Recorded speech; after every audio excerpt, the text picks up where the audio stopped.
Hello, this is Hyunsa and Hiju, and this is Careers in Audio. First, I'll talk about the music topic. For music, we investigated orchestral musicians. They play in an orchestra or they fill up as a part time musician. The job availability depends on whether the orchestra needs someone for the instrument, but there will always be gigs here and there.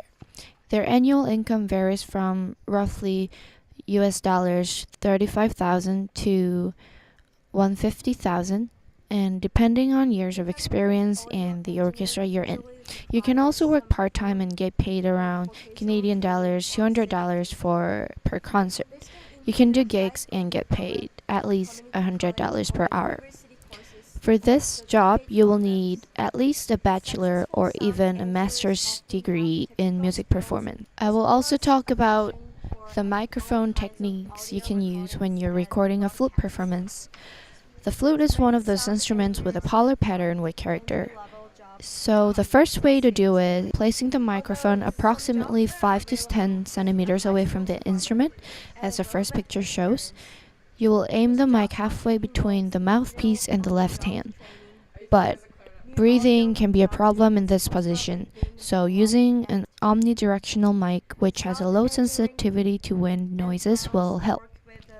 Another way to do it is, due to its polar character, the flute can also be spot mic behind and slightly above the head of the player, as the picture in the middle shows, and the mic will point at the finger holes. In fact, in an overdub situation, a myriad of places around the head yield very good balance. The last way to handle an overdub situation is try miking the flute from the front with a vertical elevation at head level and about a meter away. This noticeably reduces mechanical sounds. Boom operators are responsible for placing the microphone in the best position without impeding camera operation or hampering actors' freedom to perform. Clear dialogue is expected by cinema audience, and this is usually achieved by placing microphones suitably close to the actors saying their line. Boom operator assist the production sound mixer and operate the boom microphone, which is either handheld on a long arm or dolly mounted on a moving platform. Operating a boom mic and carrying equipment can be physically demanding, so these crew members should be physically fit. This job, the average salary for boom mic operator in Hollywood is US $36,000 as of September 2013, which is approximately 3% higher than the average salary of boom operator throughout the country. Founding work in television and film is competitive. A good strategy for breaking in is to volunteer on a non-union shoot.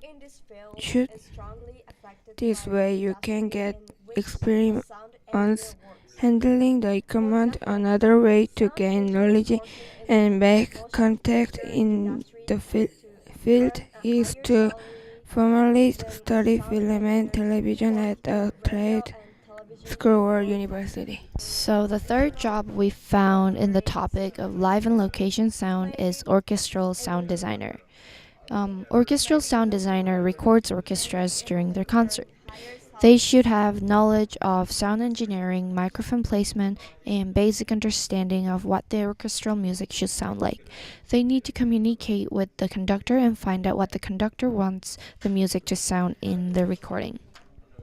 Since they work freelance, their income can vary, but an average of an audio engineer's salary is $49,000 Canadian, according to PayScale. For the first 5 to 10 years in this position, salary increases somewhat, but any additional experience does not have a big effect on pay. I will also briefly talk about how they mic an orchestra.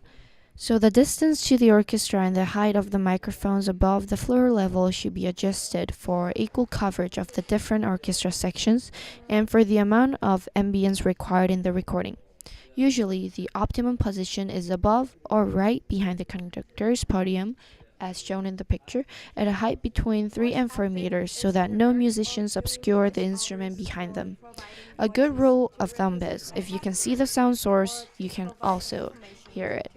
Experience will show that the optimum microphone spacing is dependent on both the size of the orchestra and the reverberation time of the concert hall, so the location also matters.